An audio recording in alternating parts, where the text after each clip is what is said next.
कई ऐसे मामले होते हैं जो 10, 15, 20 या 25 सालों तक चलते रहते हैं और ऐसा ही मामला ऑनरेबल सुप्रीम कोर्ट के पास पहुंचता है और उसमें 498 एक को लेकर एफआईआर दर्ज करवाई जाती है। पत्नी के द्वारा उस एफआईआर में यह आरोप लगाया जाता है कि मेरे से दहेज की मांग की जाती है, मेरे को शारीरिक व मानसिक रूप से प्रताड़ित किया जाता है। इस आधार पर यह आरोप लगाते एफआईआर दर्ज करवा दी जाती है। आपकी जानकारी के लिए बता दूं, जो लोअर कोर्ट था उसमें इस मामले में सजा कर दी जाती है और जब ये अपील हाई कोर्ट के पास जाती है तो हाई कोर्ट के द्वारा भी इस सजा को कंफर्म कर दिया जाता है। आपकी जानकारी के लिए बता दूं कि जो एफआईआर दर्ज हुई थी वह 1999 में यानी 1999 में दर्ज कराई गई थी और उसके बाद जो अभियुक्त व्यक्ति होते हैं वह जाते हैं ऑनरेबल सुप्रीम कोर्ट के पास और वहां पर जाकर एक एसएलपी दर्ज की जाती है और वहां पर 26 साल के बाद सुप्रीम कोर्ट के द्वारा अभियुक्त व्यक्ति यानी पति और उसके घर वालों को बरी कर दिया जाता है और आदेश देते हुए honourable supreme court of India के द्वारा एक गंभीर टिप्पणी भी की जाती है कि किस प्रकार से 498 का मिसयूज किया जा रहा है।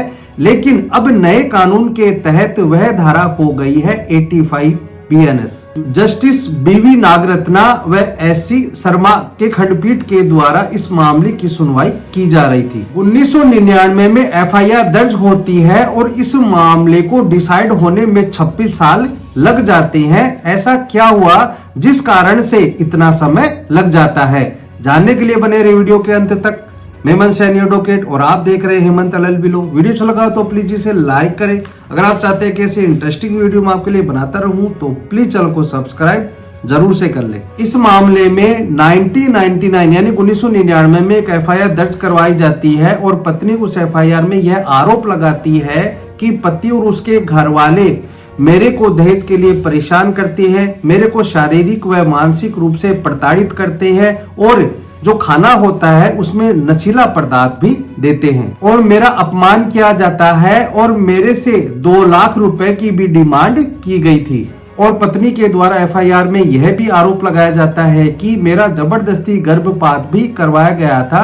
इस प्रकार के आरोप लगाते हुए 1999 में एक एफआईआर दर्ज करवा दी जाती है। इस मामले में एक बात सामने और निकल कर आती है कि जब पति पत्नी की शादी होती है तो मात्र 12 दिन तक ही वह दोनों साथ में रहे थे, उसके बाद वह अलग अलग हो गए थे।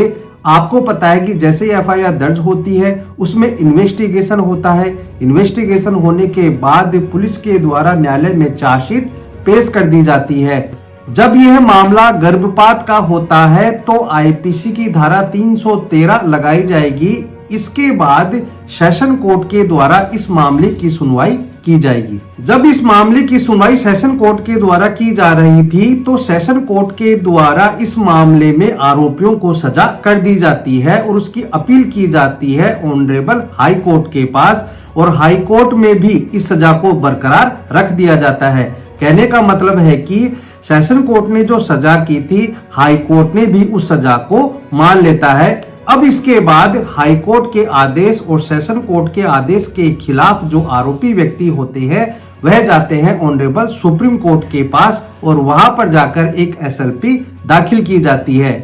अब आप ध्यान से सुनना कि ऑनरेबल सुप्रीम कोर्ट के द्वारा 498 को लेकर उसका किस प्रकार से मिसयूज किया जाता है और किस प्रकार से टिप्पणी की जाती है। ऑनरेबल सुप्रीम कोर्ट के द्वारा दोनों पक्षों की आर्ग्यू सुनी जाती है और यह कहा जाता है कि जस्टिस एससी शर्मा जो सुप्रीम कोर्ट में सुनवाई कर रहे थे उनके द्वारा यह कहा जाता है कि जो आरोपी व्यक्ति है उन पर आरोप अस्पष्ट रूप से लगाए गए थे। जो आरोप लगाए गए हैं वह बहुविकल्पीय है, अस्पष्ट है, विशिष्ट आरोप नहीं है। ना कोई तारीख, ना समय और ना ही कोई स्वतंत्र गवाह थे। अगर कोई भी स्पेसिफिक एलिगेशन यानी कोई स्पष्ट आरोप नहीं है तो यह मामला नहीं चलेगा।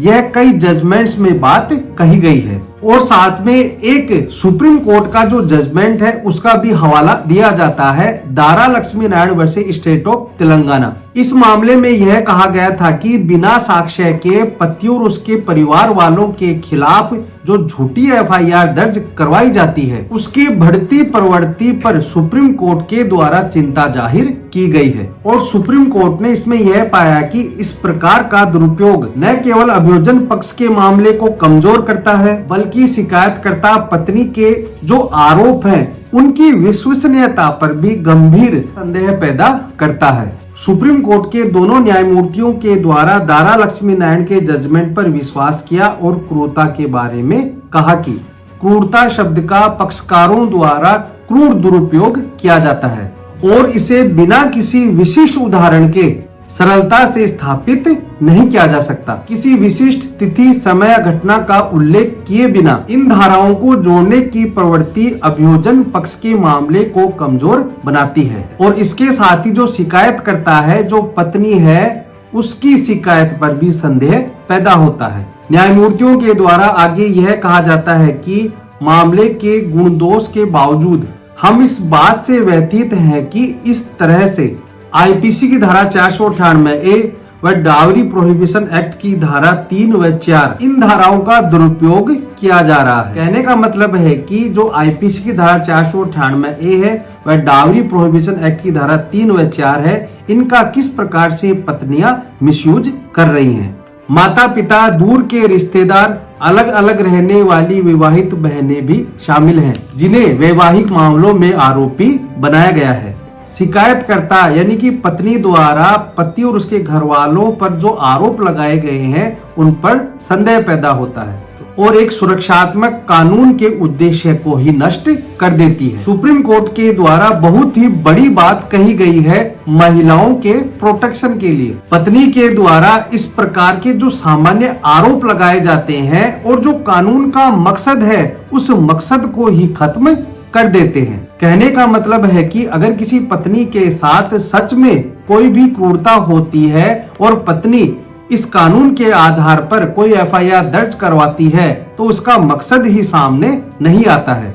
अदालत ने आगे यह भी कहा कि आपराधिक शिकायत में छूटी हुई बारीकियों को हम नजरअंदाज नहीं कर सकते, जो राज्य की आपराधिक मशीनरी को लागू करने का आधार है। जैसा भी हो, हमें सूचित किया गया कि अपीलकर्ता का विवाह पहले ही भंग हो चुका है, तलाक का आदेश अंतिम रूप ले चुका है, इसलिए अपीलकर्ता के खिलाफ आगे कोई भी मुकदमा चलाना कानून के दुरुपयोग के समान माना जाएगा। और यह कहते हुए 498A आईपीसी में क्रूरता के मामले में पत्नियों और उसके घर वालों के द्वारा पति और उसके परिवार वालों के खिलाफ जो झूठी एफआईआर दर्ज करवाई गई थी और कोई भी ऐसा सबूत सामने नहीं आता है तो इस बात को लेकर उनको चेतावनी दी। और honourable supreme court of India ने 26 साल के बाद पति पर जो आरोप लगाए गए थे उन आरोपों से पति को बाइज्जत बरी कर दिया जाता है। तो इस प्रकार से honourable supreme court of India के द्वारा 498A आईपीसी को लेकर जिस प्रकार से उसका मिसयूज किया जाता है, इस मामले में बहुत ही जबरदस्त जजमेंट दिया गया है। तो दोस्तों आज के लिए इतना ही। वीडियो अच्छा लगा हो तो प्लीज इसे लाइक करें। अगर आप चाहते हैं कि ऐसी इंटरेस्टिंग वीडियो मैं आपके लिए बनाता रहूं तो प्लीज चैनल को सब्सक्राइब जरूर से करें और ज्यादा से ज्यादा लोगों को शेयर करें ताकि उन्हें अपने कानूनों का पता चल सके।